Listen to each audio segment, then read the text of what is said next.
the next plan here is to looking at morphology. And morphology is the shape, right? So an important element that we look at is symmetry.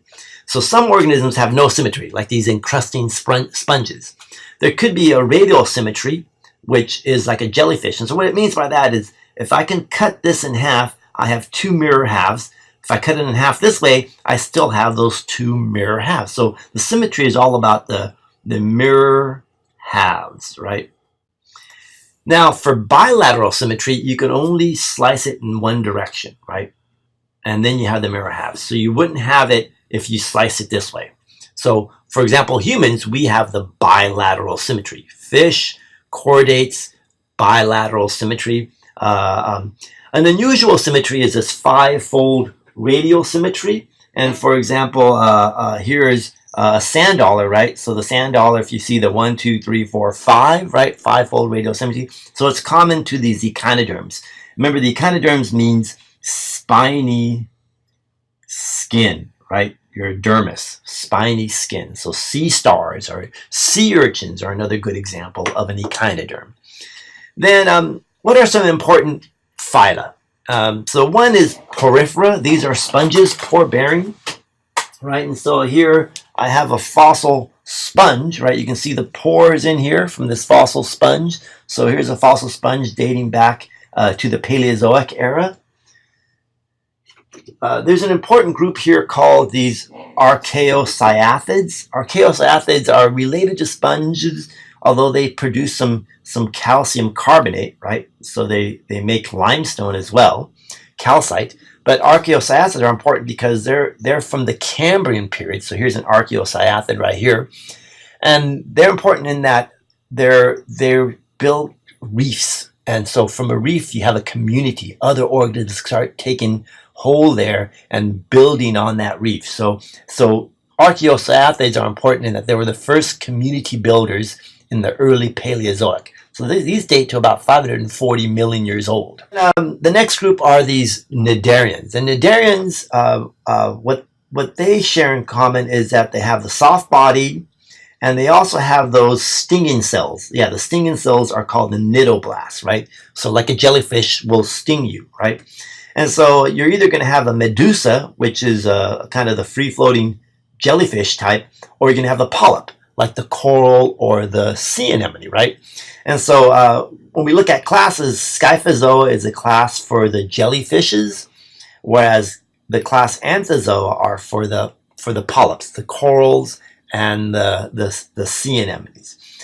Now, one thing about Cnidarians is that they have this two-way gut. In other words, they only have one opening.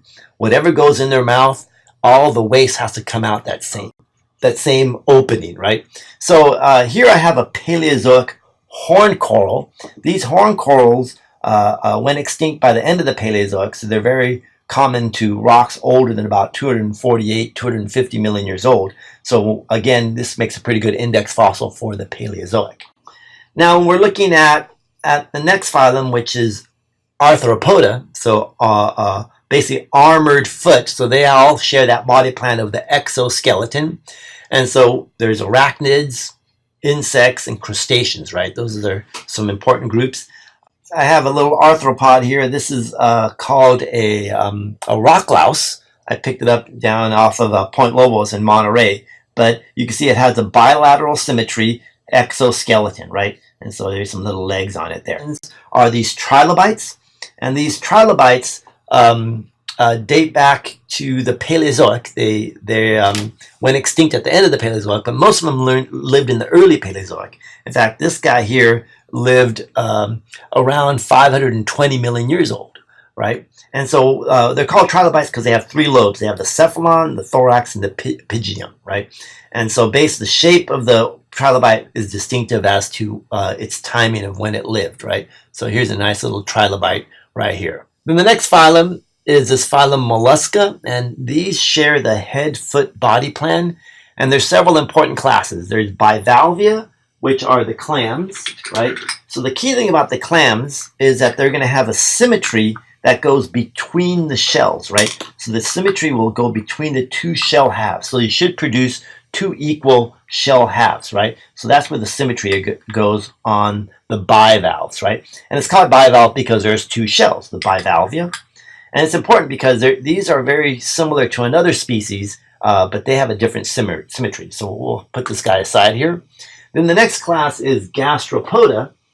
And the gastropods are interesting in that they're snails. They're the stomach walkers. Remember, gastro means stomach. And here are some fossil turritellas.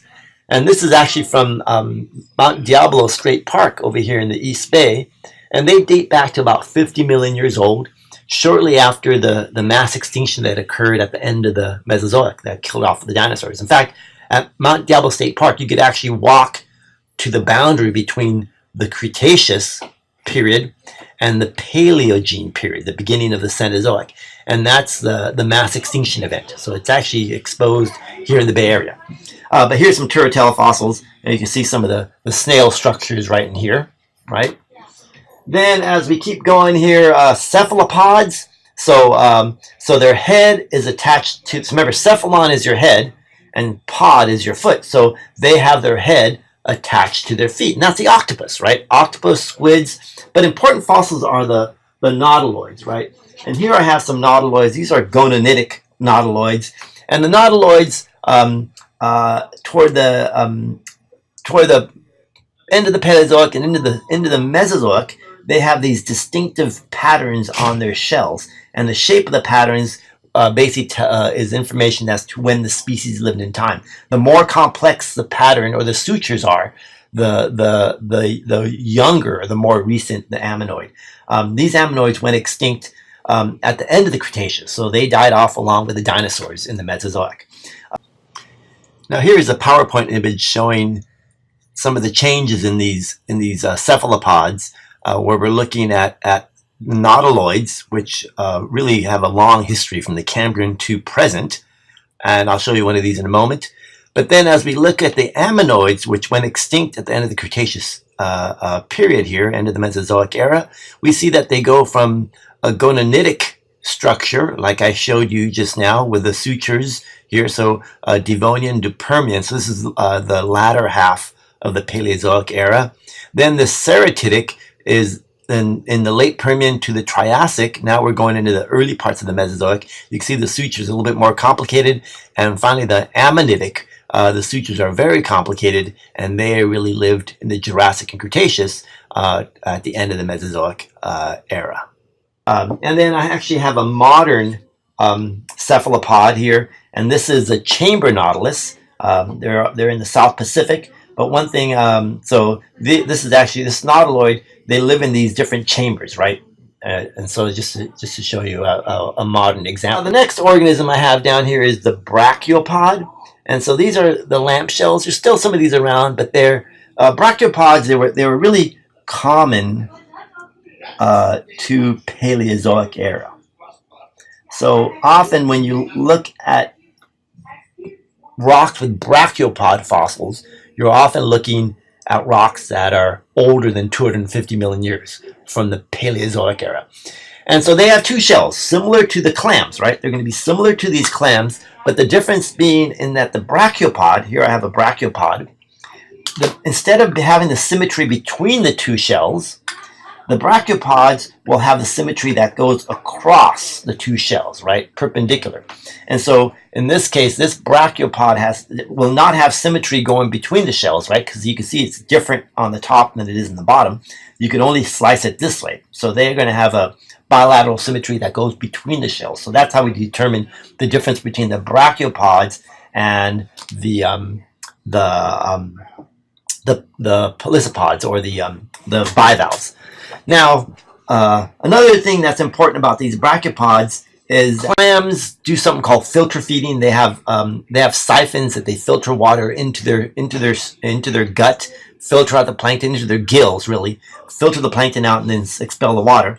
Whereas brachiopods, they have something called a lophophore, right? And so the lophophore is a kind of a small little feather-like appendage that comes out of the shell and filters plankton into their body, right? So they have a little appendage that comes out of their shell to fill, and that's called the lophophore. All right, so the next organism I have the bryozoans, and bryozoans are similar to brachiopods in that they also have a lophophore, right? But these guys are small, and they're mostly colonial. So they live in colonies, right? And your book says they resemble string-like grids, and I do have one here. Here's some brachiopods. So they're looking at these sort of string-like grids, right? So those are some of those bryozoans, right? In fact, this one's called Phenostella. And these are common to the Paleozoic as well.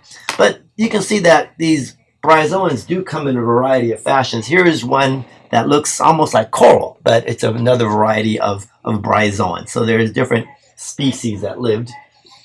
And then the next group here are the Echinoderms, right? So spiny skin. So I mentioned a little bit about them. Remember, they have the five-fold radiosymmetry. And there's class Echinoidea, which are the sand dollars. And here I have a fossil sea urchin, right? And the fossil sea urchin, you can see again, it's five-fold radiosymmetry. This sea urchin looks a little bit different than modern sea urchins in that it has this kind of more biscuit shape. And then today, modern sea urchins and also modern sand dollars have their mouth centered at the bottom of the shell, right? But in the past, the mouth was at a different position, right? So we can tell based on the shape of the organism, its time, right? So these are characteristics we look for. So here's some echinoids. And then as we keep looking here, Asteroidea, those are sea stars. A really important group are these crinoids, and crinoids were common to this time called the Mississippian period. So this is a period of the Paleozoic era where we find lots of these fossils, and these are called stalked echinoderms. So they're basically like sea stars, but they live on these stalks. And often all we find these little discs. See the little discs? And then sometimes we find discs that where they're still attached, right? So here's some discs where they're still attached. So these were the stalks that would lead up to this upside down sea star, or in fact, you know, they're often called the sea lilies, right? And so they look like flowers, right? Sea lilies. And so here I have an example of one. Let me zoom. So you can see that this would be the stalk, right, with those discs, the stalk. And then this would be the echinoderm up here. It would have these frilly arms up here, kind of feathery arms, and it would filter plankton, right? Again, these would be, they lived attached to the seafloor. In fact, that's another important term that we should point out here is that the crinoids, since they lived attached to the seafloor, the term I want you to know is called sessile. And sessile means they're attached to the rocks. They're immobile. They're not going to move. Whereas sea stars and sand dollars, both of these guys are mobile because they can crawl around the sea floor, right? So there's a difference, sessile and mobile, right? So organisms that can move around are said to be mobile. Organisms like the sea stars are said to be the crinoids are said to be sessile.